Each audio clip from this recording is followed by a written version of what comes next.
Doctora, buenas noches. ¿Se encuentra en sala? ¿Me confirma, por favor? Doctora Grace, ¿se encuentra en sala? Buenas noches, sí, aquí estoy. Vamos a dar inicio.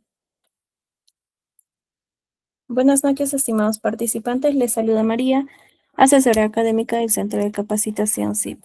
Agradecidos por la participación en el Diplomado de Ecología Marina y Conservación de Ecosistemas Costeros con el curso modular Impactos Ambientales y Presiones Antrópicas, que estará a cargo de la doctora Grace Llanes. Asimismo, para el buen desempeño de la doctora, se les recomienda que por favor mantengan sus cámaras y micrófonos apagados. En caso tengan alguna duda o consulta, la doctora las estará absolviendo al culminar la ponencia. Buenas noches, doctora Grace. Ya puede dar inicio a su ponencia y presentar su pantalla. Buenas noches con todos, ¿cómo están? Quiero confirmar si se me escucha bien, por favor. Sí, doctora, sí se la escucha. Perfecto. Pues voy a proceder a compartir la pantalla.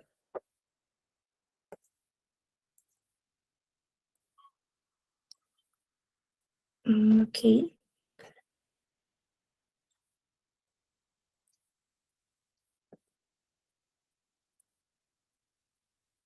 Listo. ¿Se ve bien? Por favor, ¿me confirman? Sí se visualiza. Correcto. Perfecto. Muchas gracias con todos por estar presentes. Para los que no me conocen, soy Grace Llanes, bióloga marina y oceanógrafa. El día de hoy vamos a tratar el tema sobre impactos ambientales y presiones antrópicas. Como primera imagen quiero presentarles esta típica imagen que nos imaginamos al tratar el tema de contaminación. Este es un gran problema que se da en casi todas las playas del mundo. Sin embargo, el impacto costero no se rige solo a la contaminación de plásticos, como es el caso de esta imagen. Durante esta ponencia voy a hablar sobre diferentes impactos y presiones antrópicas que se eh, llevan a cabo en la parte de los sistemas costeros y sobre todo en los litorales. Vamos a tratar sobre la contaminación marina y costera. También vamos a hablar sobre la sobrepesca y la pérdida de hábitat, cómo se ha magnificado la urbanización y las actividades industriales acentuadas en los sistemas costeros. Y finalmente sobre el cambio climático y la acidificación oceánica, uno de los problemas más grandes y a nivel global que está afectando a todos los océanos. Es importante diferenciar en primera mano cuál es la diferencia entre lo que es una presión y lo que es el impacto. Las presiones básicamente son las causas de un impacto. Los impactos son lo que sucede al transcurrirse un evento. Sí, un evento. Hay diferentes presiones antropogénicas, especialmente, de las que podemos distinguir tres. Están las presiones físicas, en las que se caracterizan la urbanización costera, la construcción de ciudades en las partes litorales, los dragados, que tal vez no se mencione mucho en las presiones antropogénicas, pero son importantes modificadores de los sistemas litorales, porque se mueven cantidades de sedimento o se impide la movilización del mismo, evitando un ciclo natural de un sistema litoral. También entre las presiones físicas está el tráfico marítimo. A continuación tenemos las presiones químicas. Estas son básicamente el desequilibrio químico que se da en el agua. Esto se da por la contaminación orgánica, por el exceso de nutrientes vertidos al mar, por la industria farmacológica, en los desechos de las ciudades, en los desechos de la agroindustria. También está la contaminación por metales pesados y pues los hidrocarburos. También están las presiones biológicas que tratan directamente en la cantidad y el volumen que hay de fauna. O también puede pasar de cierto tipo de flora. En este caso está la sobrepesca, las especies invasoras y la eliminación de especies claves de un sistema.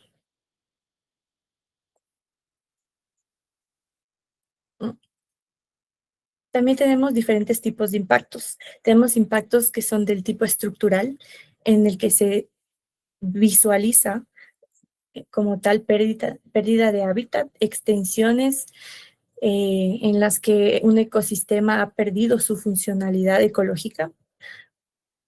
También tenemos la simplificación del ecosistema. Sabemos que, bueno, comúnmente se les llama cadenas tróficas, pero es mucho más complejo que eso y se está retomando un nuevo término de red trófica, en la que las interacciones son mucho más complejas, pueden saltarse niveles tróficos. Entonces, muchas veces los impactos se ven reflejados en niveles que se eliminan y se simplifican. Tal vez interacciones que van entre diversas especies, ya por la eliminación de una especie, ya simplemente interactúan entre una o dos y se simplifica el ecosistema.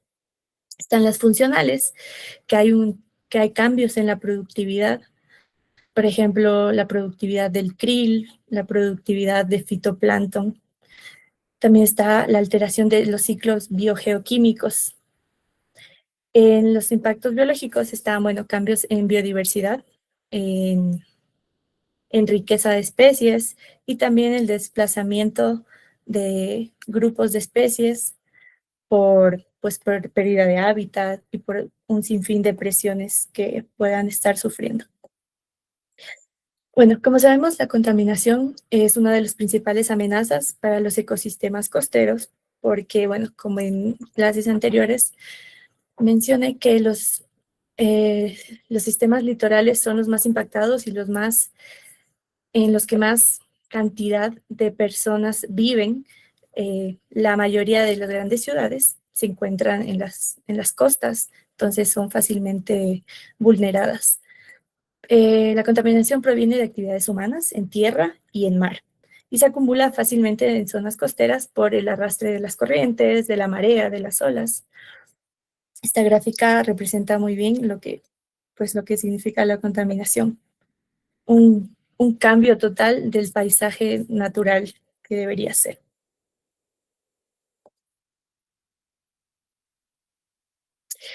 Uno de los principales efectos en los ecosistemas costeros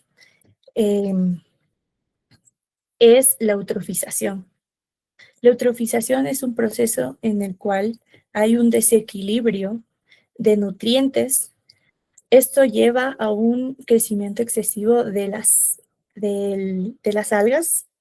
Estas, bueno, sabemos que las algas como tal producen oxígeno. Sin embargo, hay un proceso en el cual el crecimiento tan grande del fitoplancton, de las algas, puede llegar a cubrir la superficie de esta masa de agua y eso evita que, que pase la luz al fondo. Es decir, que las plantas que son bentónicas ya no puedan completar su ciclo natural y como tal el ambiente se eutrofiza, pierde el oxígeno. Podemos ver aquí en esta imagen un pescado que ahí han habido un montón de eventos de los que se llaman bloom. Ese es un poco más complicado de lo que parece, porque al haber un exceso de nutrientes y de materia, los descomponedores también trabajan mucho y botan desechos. Y por comentarles, uno de los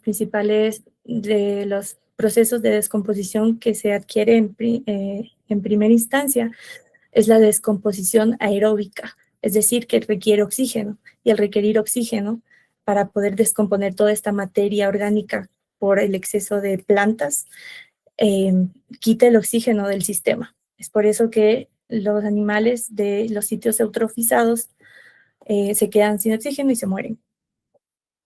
Bueno, otro tema también importante es la ingesta de plásticos en lugares de acumulación. Hay sitios donde la confluencia de corrientes ha llenado de plásticos y animales como tortugas, como peces, son muy vulnerables a esta ingesta de plásticos. Bueno, leyendo un poco el comentario que está aquí es sobre que la contaminación genera impactos críticos, siendo la eutrofización, como les había comentado, de los más importantes y la acumulación de plásticos. El exceso de nutrientes provoca la pérdida de oxígeno y la mortandad de fauna, mientras que los plásticos afectan a la salud de organismos marinos, tanto acuáticos como peces, tortugas. También está afectando mucho a las aves marinas, que están reduciendo sus poblaciones por, por, aunque no lo crean, por influencia del exceso de plásticos, tanto en su alimentación como en su reproducción. Otro tema importante que se sabe que está impactando bastante y desequilibra un montón de especies y como tal la red trófica marina es la sobrepesca. Se llama sobrepesca cuando ocurre la extracción eh, exponencial tan grande que supera la capacidad natural de recuperación del ecosistema.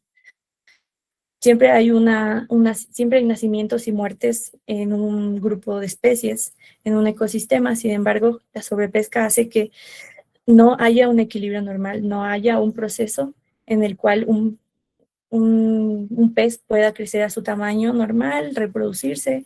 Más bien, la sobrepesca ha hecho que varios grupos de especies comerciales, como los atunes, como las sardinas, cada vez están reduciendo más su tamaño porque se los sobrepesca en tallas que no son muy adecuadas.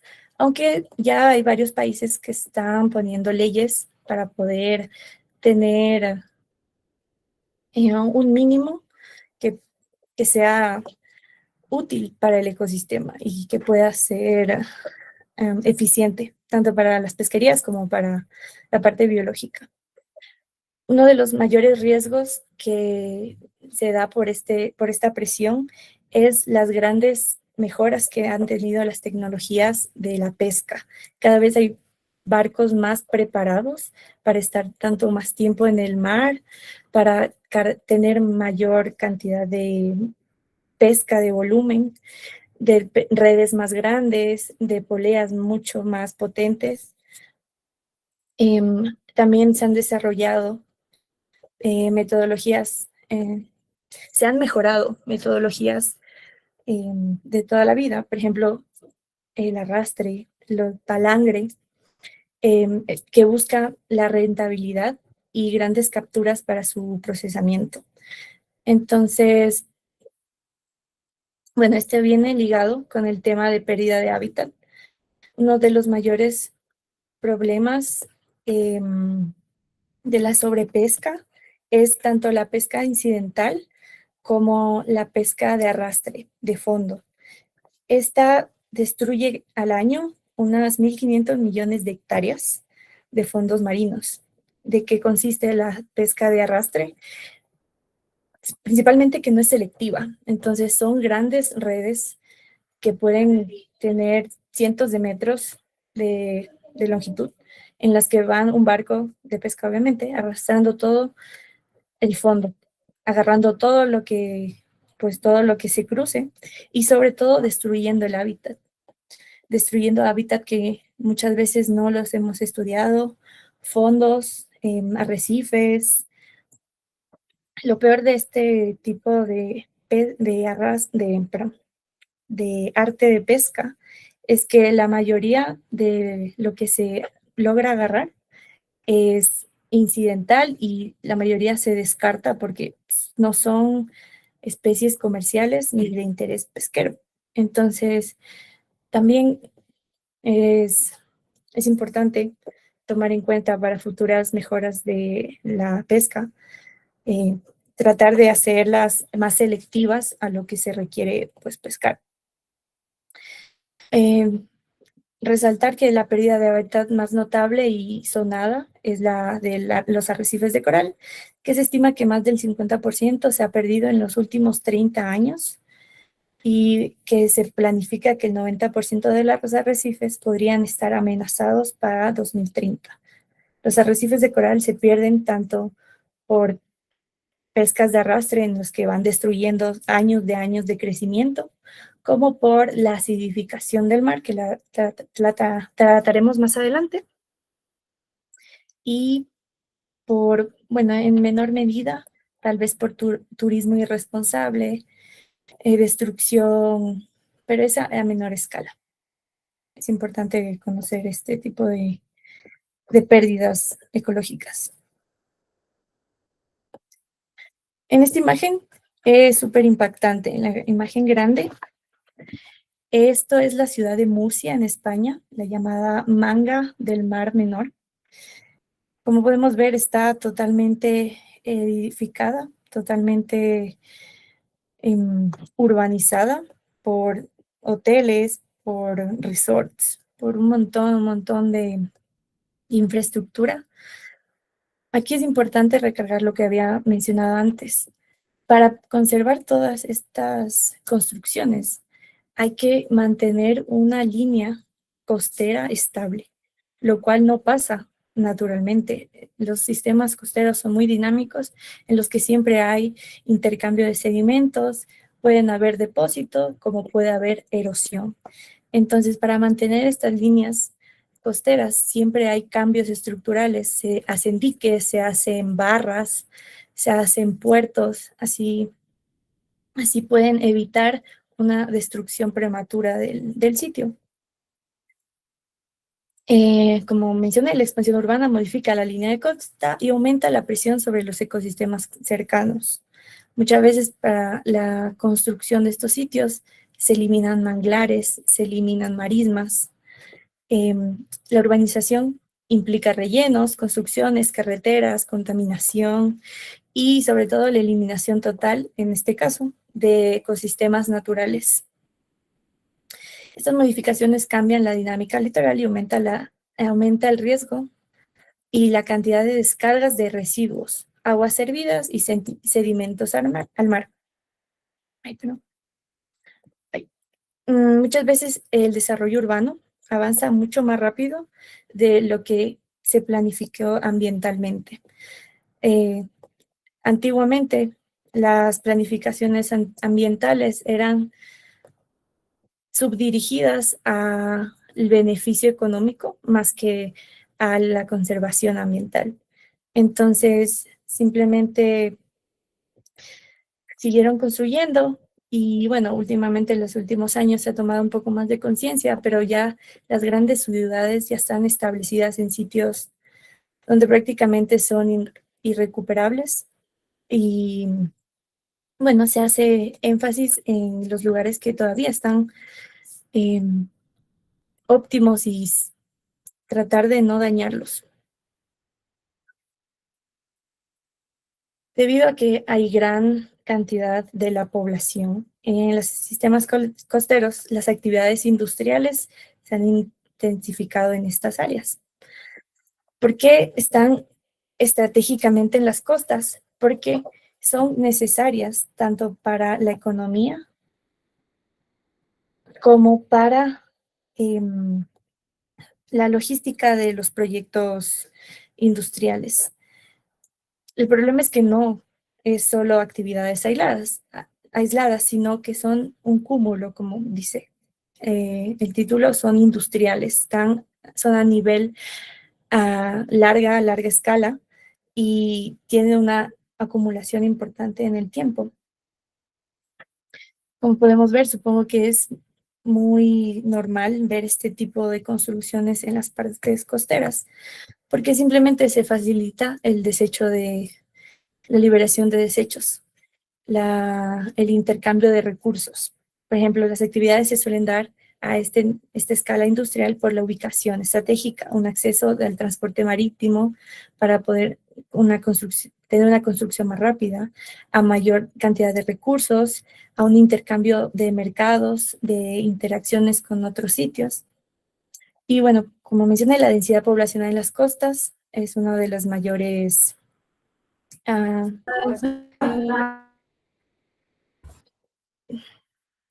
una de las mayores razones por la que se dan a esta escala.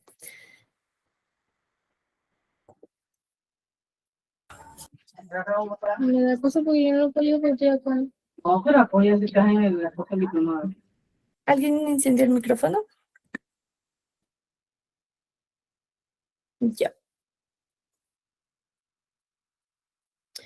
Bueno, aquí vamos a hablar un rato de lo tan conocido y hablado del cambio climático. Como tal, es conceptualmente es la variación a largo plazo de las temperaturas y patrones climáticos que fueron impulsados principalmente por actividades humanas desde el siglo XIX. Esto coincide con el crecimiento exponencial de la revolución industrial, en el que empezó tanto las actividades industriales, la quema de combustibles fósiles.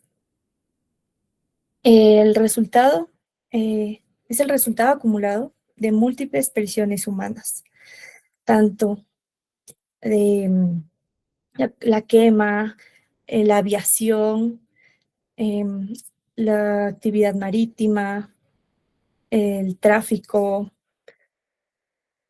entre muchas otras, y también a su vez intensifican procesos ya que se están dando de degradación ambiental. Muchos de los que mencioné previamente son impactos que son aumentados de gran manera por el cambio climático. El cambio impacta a los océanos principalmente a través del calentamiento de la temperatura del agua, mediante olas de calor marinas extremas y cada vez más frecuentes, el derretimiento de los hielos de los casquetes polares. El derretimiento causa aumento del nivel del mar, cambia igual modifica la estructura química del agua. Al haber más aportes de agua dulce, se modifican su química natural. También se da la acidificación, que es, bueno, pues por la absorción de CO2, que altera el pH, lo vamos a ver más a detalle adelante. Y ahora se ha estudiado mucho la desoxigenación. La desoxigenación, como dice la palabra, es la falta de oxígeno que puede haber en un sistema marítimo. Cada vez se han identificado más zonas de oxígeno cero. Puede ocurrir tanto a nivel superficial como a nivel un poco más profundo, en lo que las especies han empezado a migrar por estos eventos. Bueno, el cambio climático en sí provoca el aumento del nivel del mar, el blanqueamiento de corales, la migración de especies, eventos extremos cada vez más frecuentes y un montón de impactos más. No sé si el año pasado igual escucharon, en España particularmente hubo este evento de la Dana, en los que todos los científicos estaban averiguando por qué había sucedido, y esto es algo que va a ser cada vez más frecuente por el hecho del cambio climático. Eventos inexplicables o poco frecuentes en los que va a afectar directamente al ser humano y la sociedad en sí. La acidificación oceánica, uno de los procesos más importantes. Es un proceso de cambio químico progresivo que ocurre cuando el océano absorbe el exceso de dióxido de carbono de la atmósfera. Normalmente en el aire está compuesto por diferentes gases, nitrógeno, nitrógeno, oxígeno, hay cantidades de metano, hay CO2. Sin embargo, por todo el proceso de industrialización, la sobrepoblación en sí, ha hecho que haya un crecimiento de la cantidad de CO2 en la atmósfera demasiado grande en poco tiempo. Entonces, el océano absorbe este CO2. Este fenómeno está directamente relacionado con la actividad humana y el desarrollo de manera continua a gran escala, aunque sus efectos no siempre son visibles de forma inmediata. Como con relación con el cambio climático, esto se lleva a cabo en largo periodo de tiempo para poder ver sus consecuencias. Sin embargo, ya las estamos viendo. Cada año hay más pérdida de coral, hay más pérdida, hay más lugares de cero oxígeno. Es importante describir cómo funciona este proceso de acidificación. Bueno, el CO2 se acumula en la atmósfera en grandes cantidades. Es verdad que el océano idealmente absorbe CO2, es una de sus funciones importantes. Sin embargo, así como absorbe a gran cantidad y a gran escala, también se perjudica de este ingreso exorbitante de CO2. El CO2, al interactuar con las moléculas de agua, se forma ácido carbónico. Aquí se simplifica la fórmula. El CO2 atmosférico ingresa al agua, interactúa con las moléculas de H2O de agua y se transforma en ácido carbónico. Este ácido es muy débil e inestable y es importante en este proceso de acidificación porque al ser inestable se disocia en el agua y expulsa iones de hidrógeno. Como saben, el pH es el potencial de hidrógeno y esto regula la cantidad de hidrógenos que hay en un sistema.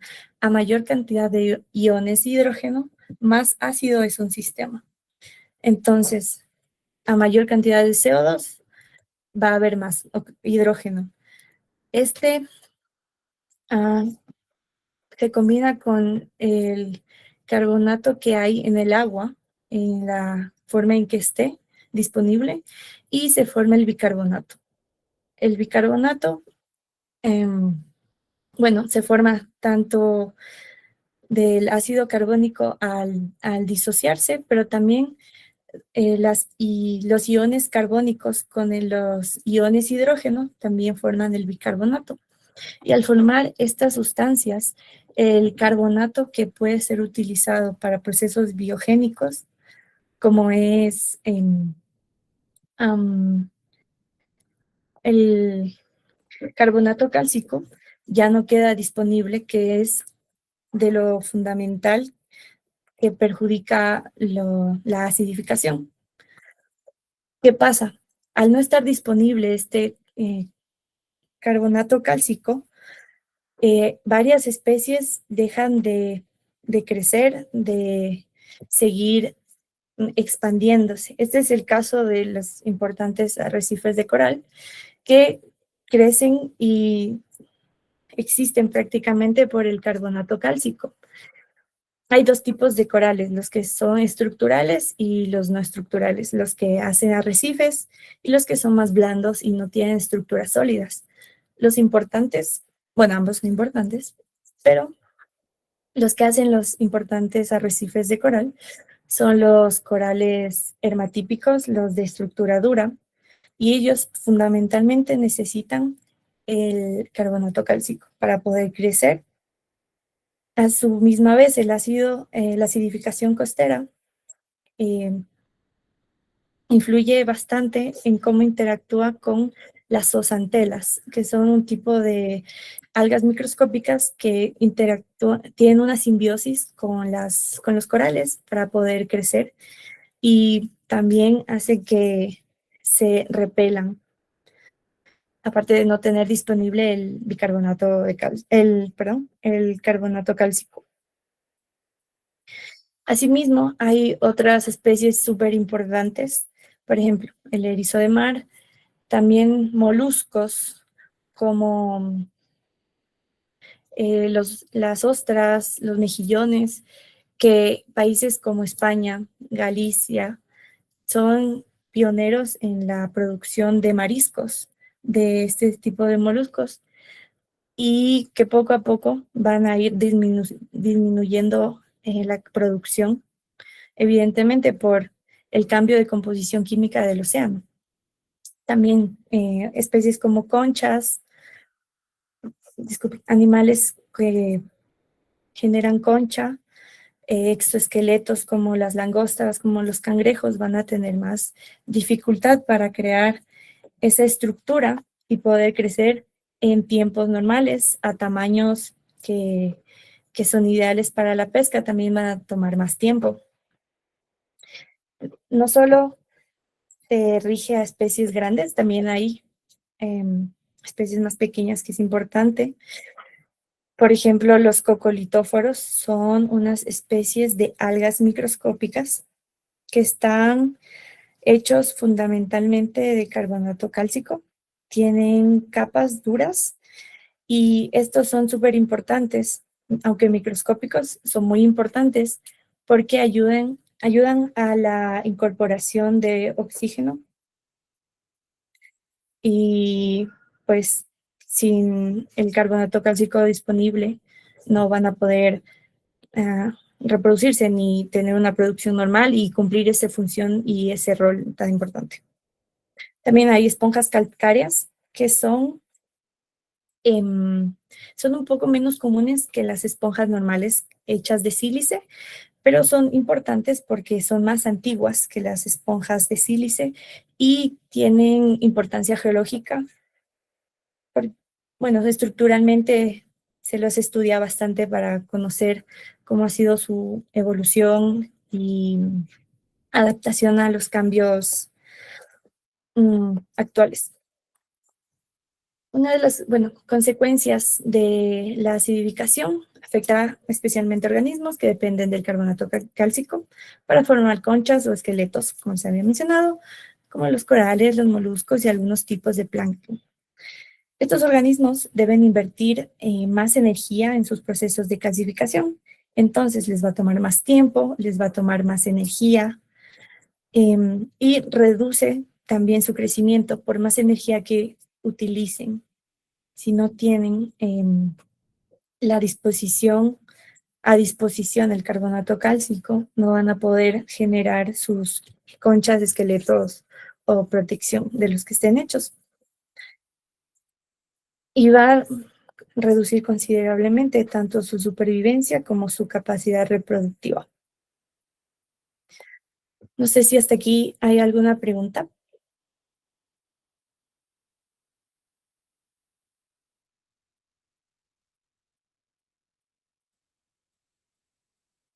Creo que no. Si no, Sí, una consulta. dígame. Sí, bueno, mira, aquí yo soy de Panamá y la pesca por estos sectores, mayormente el sector costero de la comarca Nube Buglé, la pesca es artesanal.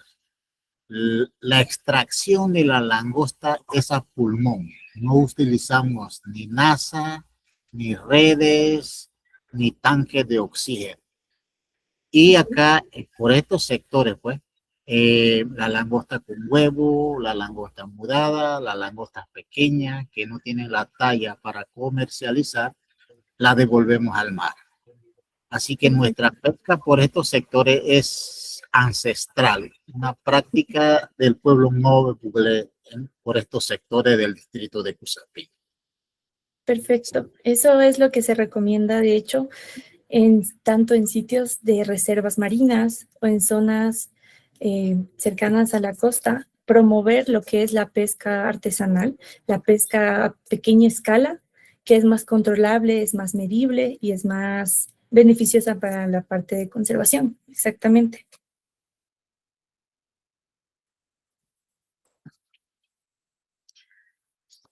Súper. Muchísimas gracias por su intervención. Tal vez alguna otra pregunta, alguna duda. Se me había olvidado mencionar, porque en las clases anteriores me habían preguntado sobre Perú, pues algunos detalles específicos del país, y pues estuve leyendo que para este tema, Perú en concreto tiene una legislación en la que protege las primeras 5 millas costeras para evitar la pesca industrial. Entonces, no se puede hacer tanto pesca de arrastre ni pescas que sean poco específicas. Entonces, bueno, ese es un gran avance para países como, bueno, como Perú, como Ecuador, que son bastante biodiversos. Aunque si tomamos en cuenta 5 millas, no es tanto, porque normalmente las zonas exclusivas económicas de cada país van hasta las 200 millas. Pero bueno, es un avance, por lo menos se está tratando de hacer un poco más de énfasis en la conservación. Tal vez alguien más que tenga alguna pregunta. Sí, correcto. Mira, siguiendo la secuencia, eso en cuanto a la pesca de la langosta, pero en cuanto a los peces, por estos sectores se utiliza es cuerda y anzuelo, ¿sí? Por estos sectores. Y nosotros no tenemos embarcaciones que duren un mes ni 2 meses allá afuera. Nosotros tenemos que ir hoy y regresar en la tarde. O Salidas sea, diarias. es una aventura porque no sabemos si vamos a conseguir o no vamos a conseguir, pero tenemos que devolvernos, ¿sí? Porque bueno, lastimosamente, y solo Dios sabe que no tenemos esa facilidad de tener barco porque si tendríamos, tal vez estuviéramos haciendo desorden también y eso no es lo que se quiere para de una manera sostenible, una pesca responsable con el ambiente. Sí, exacto.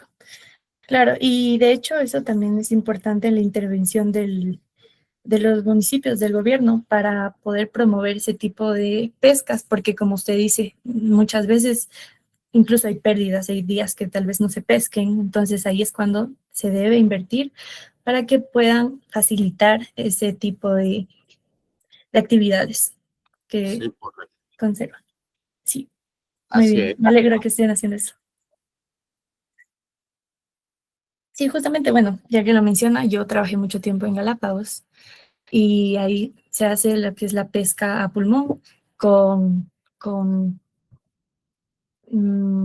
estas máquinas que generan oxígeno, como los de buceo, con generadores, y van y cogen y ahí mismo miden el tipo de talla que puede tener una especie y exacto, los compresores, perdón.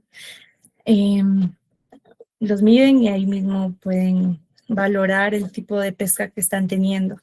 Es muy bueno. Lo malo es que no es a gran escala, pero es bueno en la parte de sostenibilidad. ¿Alguna otra pregunta? Creo que no. Y bueno, entonces terminemos con esta parte porque este tema no era muy amplio. Entonces,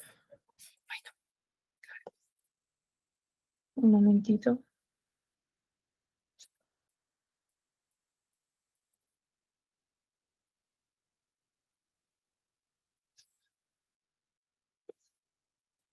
Ya. Vamos a dar unas breves conclusiones de lo que fue el tema. Las presiones humanas actúan de forma acumulativa y simultánea. Es una bola de nieve de varias presiones que ya hoy en día se pueden ver, se pueden vivir, todos podemos ver en las noticias los eventos extremos que hay cada poco tiempo. Esto va generando cambios profundos en los sistemas, tanto terrestres, en los marinos, en los costeros. La contaminación, la sobrepesca y la transformación del litoral no ocurren de manera aislada. Estas se refuerzan entre sí y debilitan en conjunto la capacidad natural de recuperación del océano. Es decir, que si seguimos con el mismo camino y no tomamos decisiones, no va a haber una recuperación que sea importante y relevante del océano. El cambio climático y la acidificación oceánica representan la expresión global de estas presiones, intensificando procesos e impactos físicos, químicos y biológicos que ya han sido alterados y van a seguir cambiando con el tiempo. La alteración de la química del océano tiene consecuencias directas sobre la estructura, el funcionamiento y la productividad de los sistemas marinos.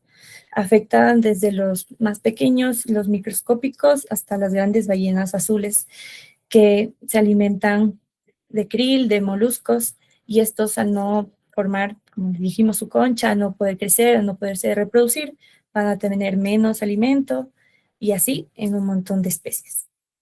Es por esto que es importante comprender estas interacciones para poder tomar decisiones informadas en base a ciencia y poder avanzar hacia estrategias de manejo más integradas y sostenibles.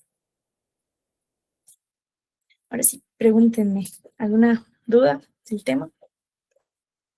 Este es de los temas que son un poquito deprimentes, porque uno dice, tal vez como individuo, no se puede hacer gran cosa, pero cada granito cuenta, cada vaso plástico que no utilicemos, cada vez que hacemos una acción de conservar, ayuda, aunque no lo crea.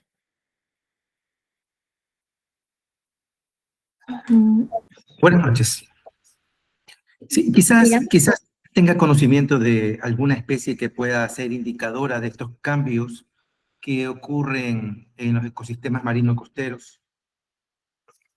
Sí, hay varias especies, depende del tipo de sistema en el que se encuentre y la región. Por ejemplo, indicadores climáticos, en las partes de los polos está el krill. El krill es una especie súper sensible a los cambios de temperatura y los cambios químicos del agua. Por ejemplo, el deshielo de los polos, de los casquetes polares, hace que el agua se vuelva más dulce y el krill se desplace. Eso es súper importante, por eso se lo cuantifica, por ejemplo, en el caso de los polos, esta especie. En los trópicos, los atunes son especies indicadoras también, aunque son un poquito más pelágicos. Se están estudiando bastantes especies de las partes intermareales que se movilizan y se están trasladando a más profundidad por estos cambios. Es verdad que especies en los intermareales son bastante fuertes y resilientes por estos tipos de cambios durante el día, a la desecación, a la sumersión, pero no solamente es eso, cambios en la acidez también está haciendo que se vayan un poco más, más profundo, que se vayan más lejos. Específicamente, te puedo hablar de un ejemplo en Galápagos, está el erizo de mar. El erizo es bastante famoso, no sé si han escuchado el erizo pencil case, que es como, en vez de tener púas, tienen como tubitos alargados. Estos interactúan bastante con las algas, pero al no haber mucha producción de algas, estos están empezando a comerse los corales. Entonces es un buen indicador de que, por ejemplo, efectos como el Niño está ocurriendo y pues te puede demostrar qué es lo que está pasando en ciertas épocas. Depende mucho, hay muchos animales que son sensibles y pueden ser utilizados como bioindicadores. ¿Alguna otra pregunta? Aquí creo que hay algo. Conversar. ¿No? Sí, otro depredador que existe por esta zona es el pez león. ¿Sí? El pez león, especie introducida. Está prácticamente devorando lo que es el pulpo, caracol, langosta, peces. En realidad nos está afectando bastante la presencia de este pez por esta área costera. Gracias. Sí, así es. El pez león fue introducido hace años por un acuario en el Caribe y que es un depredador súper importante, especie introducida, que hay programas de erradicación, pero se reproduce muy, muy rápido, muy rápido. Y es bastante importante tomarlo en cuenta porque elimina varias especies de un sistema de especies endémicas puede llegarlas a eliminar. Sí, justamente. Bueno, espero que les haya gustado mucho. Si tienen más preguntas, todavía pueden hacerlas, comentarios, lo que sea. Disculpe, profesora, actualmente, ¿cuáles serían entonces los estudios con mayor énfasis o preocupación que se debería hacer sobre, bueno, estos temas? Ya, es muy importante las auditorías ambientales para saber en cuestiones de actividades industriales, sobre todo, que son las que más afectan y contaminan los sistemas costeros, hacer auditorías y gestión de sus actividades. Últimamente cada vez hay más empresas que hacen este tipo de valoraciones que permiten saber cuál es el impacto que está teniendo una actividad económica al ecosistema. Eso es muy importante porque antiguamente simplemente funcionaban y ya está. Botaban sus desechos y como salgan. Ahora suelen tener ya procesos de purificación antes de ser echados al agua. Hay normativas que prohíben que sean liberados metales pesados al océano sin ningún tratamiento o alguna contención o algo. Entonces, bueno, estudios serían esos, tanto de impacto, hay estudios, se llaman estudios de impacto, y, y gestión ambiental de esas actividades, sobre todo. ¿Mm?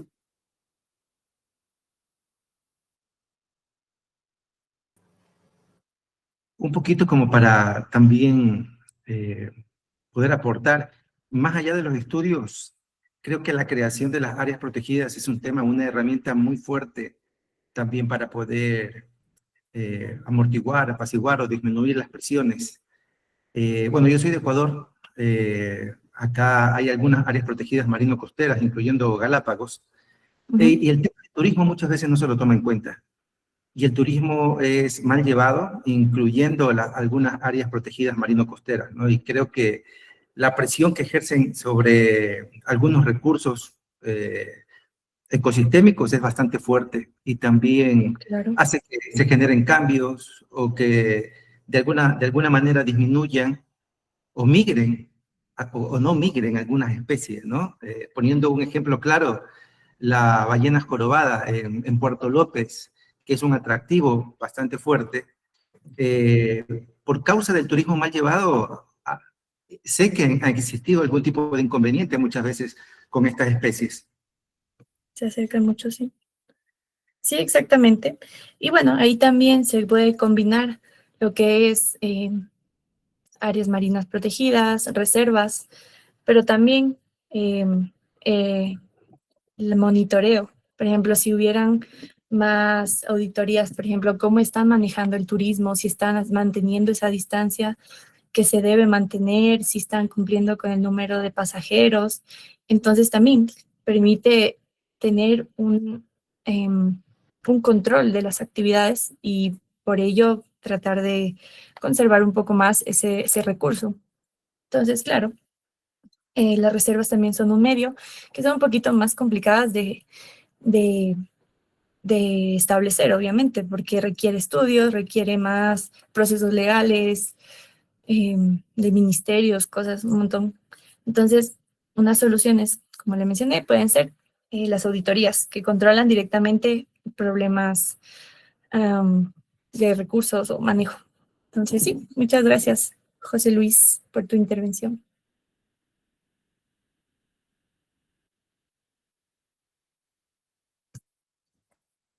Bueno, creo que eso es todo. Muchísimas gracias. Espero que les haya gustado el tema. Nos vemos el próximo viernes, con el próximo tema. Sorpresa. Cuídense mucho. Gracias. Gracias, profesora.